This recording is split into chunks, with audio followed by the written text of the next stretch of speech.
Doctor साहबा, Iran पर हमने देखा कि बराह रास्त हमलों और आयतुल्ला खामनाई साहब की शहादत के बाद ट्रंप शायद ये सोच रहे थे कि ये सारा मामला जो है, जो ईरान है, वो कोलैप्स कर जाएगा।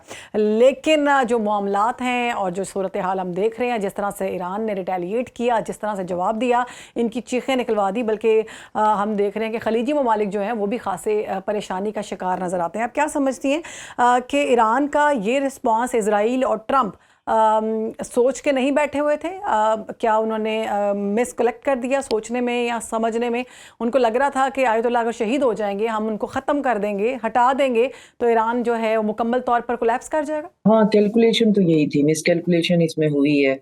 और कैलकुलेशन यही थी कि पहले ही अटैक के बाद ईरानी जो है वो सड़कों पे निकल आएंगे और कहेंगे हमें बचा लो ईरान और इसराइल से। हम्म। और साथ में जो उनसे मिसकैलकुलेशन हुई है कि जो 3 बंदे उन्होंने सोच के रखे हुए थे खबरों के हिसाब से, जिनको उन्होंने रिप्लेसमेंट के तौर पे यूज करना था केओस, और उसमें सुना है कि वो भी किसी अटैक में हलाक हो गए हैं, तीनों के तीनों। तो इस मिसकैलकुलेशन पे वो इससे भी ज्यादा जो है वो परेशान है कि रजा पहलवी तो कभी भी उनके टारगेट पे नहीं था, क्योंकि वो पसंदीदा इंसान ही नहीं। तो एक मिसकैलकुलेशन ये हुई कि एक ही शख्स के ऊपर ये सोच के बैठ गए कि इसके जाने से पूरी दुनिया जो है ईरान के अंदर पलट जाएगी। और हम्म। वो लोग जो 1979 में इनकलाब लेके आए थे, जो तब भी जो है वो शाह की हुकूमत नहीं चाहते थे, उसका तरीका हुकूमत नहीं चाहते थे।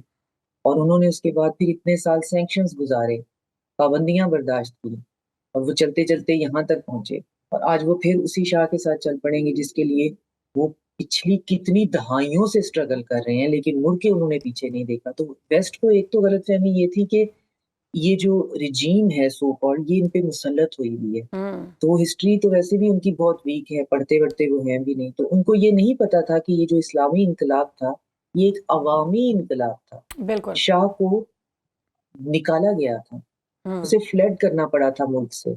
ऐसा नहीं था कि कोई चीज इम्पोज की गई थी। और शाह की बैक पे पूरा वेस्ट खड़ा हुआ था। हम्म। उस वेस्टर्न पपेट को निकाल के बाहर फेंक दिया गया था।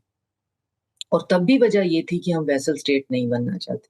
और हम्म। आज आप देखें कितने सालों के बाद, तकरीबन कोई 5 6 7 दहाइयां आप कर लें, तो उसके बाद जो है सुई वहीं की वहीं खड़ी हुई है।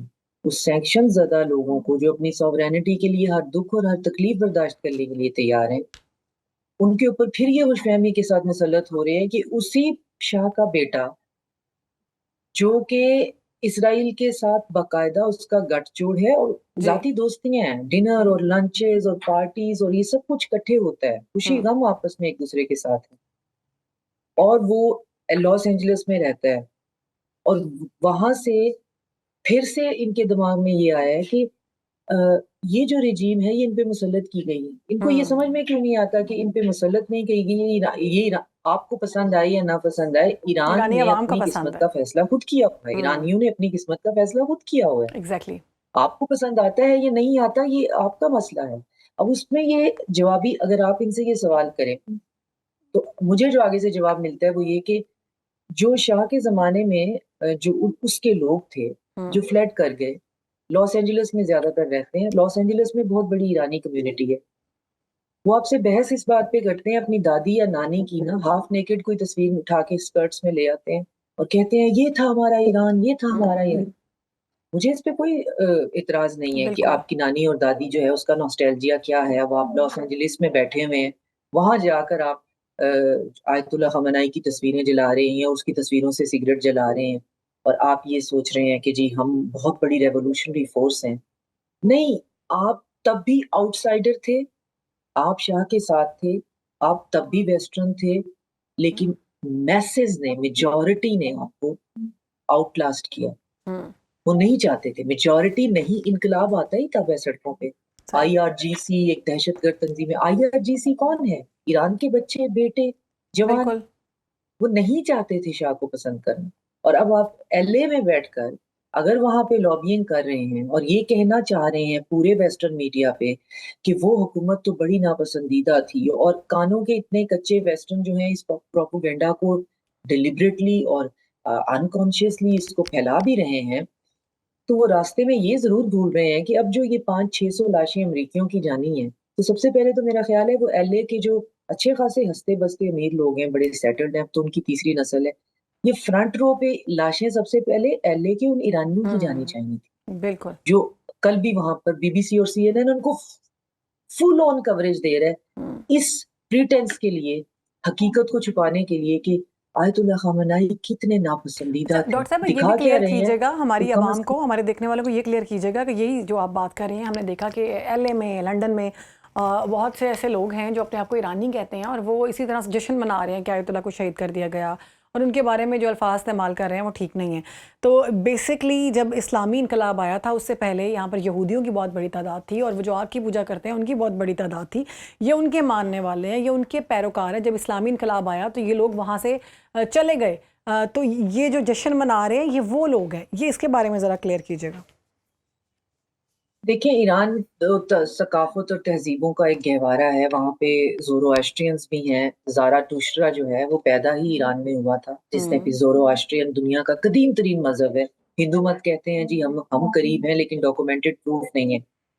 तो ज़ाराटुस्ट्रा की लिखी हुई किताब जो है वो आपको हिस्ट्री की सबसे पुरानी डॉक्यूमेंटेड रिलीजन मिलता है। तो ऑफ कोर्स वहाँ पे ज़ोरोएस्ट्रियन है। वहाँ बहुत बड़ी तादाद क्रिश्चियंस की है, बहुत बड़ी तादाद जो सेमाइट्स ज्यू की है, कैनानाइट्स की नहीं, सेमाइट्स ज्यू की, जो कि माइग्रेट करके पहली वेव में वापस आए, जबकि इनको बचाया था यहाँ पे वो, मैं उस एम्पायर का नाम जो है वो मुझसे एस्केप हो रहा है। तो ठीक है। बहुत पुराने उनकी, मतलब बहुत बहुत सालों से, उसके बाद उन्होंने यहाँ पे इस्लामी खिलाफत और सब कुछ को देखा। उसमें ये जो बाहर प्रोटेस्ट कर रहे हैं, इनमें ईरानी आतिश परस्त भी हो सकते हैं। इनमें मेजॉरिटी जो है, और हमें ये तस्लीम करना पड़ेगा, ईरानी मुसलमान हैं और शाह के वफादार हैं, और ये बहुत बड़े इस सिस्टम के बेनिफिशियरी थे। ठीक। और सिस्टम क्या था? सिस्टम ये था कि एक बंदा प्लांट कर दिया गया है वहां पे, जिसको वेस्ट की जो फाइनेंशियल स्ट्रक्चर है उसने वहां पे प्लांट किया। उसका काम है वहां पे सिर्फ ऐशो इशरत करना और अपने इर्द गिर्द रहने वाले लोगों को मराहत देना, और बाकी आम बंदे की जिंदगी को जहन्नम बना लेना, जिसको वेस्ट आज बहुत ग्लोरीफाई करता है। इतनी भूख और बेरोजगारी और इतनी ज्यादा लॉ एंड ऑर्डर का मसला था, और इतना जालिम उसका, ब्रूटल उस शख्स का रूल था। और उसमें ये जो लोग बाहर बैठे हुए हैं, इनमें मिक्सचर है। इनमें से यहूदी जो हैं वो माइग्रेट नहीं किए। यहूदी या तो माइग्रेट हो गए, इसराइल में चले गए, उनको ईरानी यहूदी कहते हैं, वो इसराइली बन गए। ठीक बाकी है। वहां पे अभी भी सेटलमेंट्स यहूदियों की हैं जो ईरान में अभी भी मौजूद हैं, लेकिन वो ईरान की पॉलिटिक्स में नहीं बोलते। ईरानी पारसी जिन्हें हम कहते हैं, जो कि ज़ोरोआस्ट्रियन जब साउथ एशिया में, इंडिया और पाकिस्तान में आए, क्योंकि वो फारस से आ रहे थे, तो हमने उनको एक नाम दिया पारसी। ये भी वही है, बिल्कुल ये ठीक वो है। भी नहीं है। ये ज़ोरोआस्ट्रियन भी हमारी इनकी पॉलिटिक्स में हिस्सा नहीं लेते। ये जितने लोग वहां पर ये आपको ये सब कुछ दिखाते हुए, अपनी हाफ नेकेड नानियां और दादियां तस्वीरें दिखाते हुए नजर आ रही हैं, सब मुसलमान हैं। और इनका जो आज़ादी का और जो सेल्फ डिटर्मिनेशन का, ये ह्यूमन एजेंसी का कॉन्सेप्ट है, वो हमारी यहाँ की लोकल फेमिनिस्ट आंटियों से बिल्कुल अलग नहीं है। हम आज़ादी को मतलब समझते हैं। देखिए, आप मुझे चॉइस दे दें कि मेरे पास एक चॉइस है कि एक गवर्नमेंट है जो कि 1 to 10 के स्केल पे मुझे 7 या 6 पसंद है, तो और मेरे पास चॉइस है कि मैं उसको टॉपल करा दूं, और मैं एक ऐसी हुकूमत ले आऊं जो कि मेरी पॉलिटिकल बाउंड्री को डिमोलिश करके ठीक। किसी और से अहकामात लेकर मेरा मुल्क चलाएगी। तो यकीनन मैं वो चॉइस जो है वो नहीं लूंगी। मैं कहूंगी जो हुकूमत है उसे चलने दें। तो ईरान के अंदर प्रॉब्लम है, जो करंट रेजीम है, वो 20% लोग हैं जो ओपनली अभी भी उस करंट रेजीम को पसंद नहीं करते, 80% करते हैं। जो उसके और इस साथ है। बात को वेस्ट तस्लीम नहीं करता। और ठीक। जब वेस्ट से आप ये बहस करते हैं, तो वो आपको वही लॉस एंजलिस के ईरानी दिखाते हैं, जो शाह के जमाने में ही इतने मालदार थे कि जब शाह फरार हुआ, चूहे की तरह भाग गया, तो और ये भी सारी डर गए। जिंदगी उस शख्स ने बाहर गुजारी है, और एक धेले का उसने काम नहीं किया। मेरी उससे कोई जाती दुश्मनी नहीं है। मुझे वैसे ही ऐसे मुनाफिक लोगों से और ऐसे कम अकल लोगों से वैसी चिढ़ चढ़ती है कि आप एक पूरी के पूरा जो आबादी है, जिन्होंने अपनी मर्जी से एक सेट ऑफ रूल्स वहां पे एस्टेब्लिश किए हैं, वो इनकलाब लेके आए हैं। आप तब भी आउटस्कर्ट्स पे बैठे हुए थे, और आपका और उनका आपस में कोई ताना बाना मिलता नहीं था। फिर आप राइट। मुल्कों से भाग गए, दौलत आपके पास बेशुमार थी, वहां जाके आप पेंट हाउसेस में रह रहे हैं। अब आपकी तीसरी नस्ल का ईरान की डोमेस्टिक पॉलिटिक्स से क्या लेना देना है? और अगर है, तो आप आकर उस इनकलाब का हिस्सा क्यों नहीं बनते? आप इनकलाब को रिवर्स क्यों नहीं करते? बिल्कुल।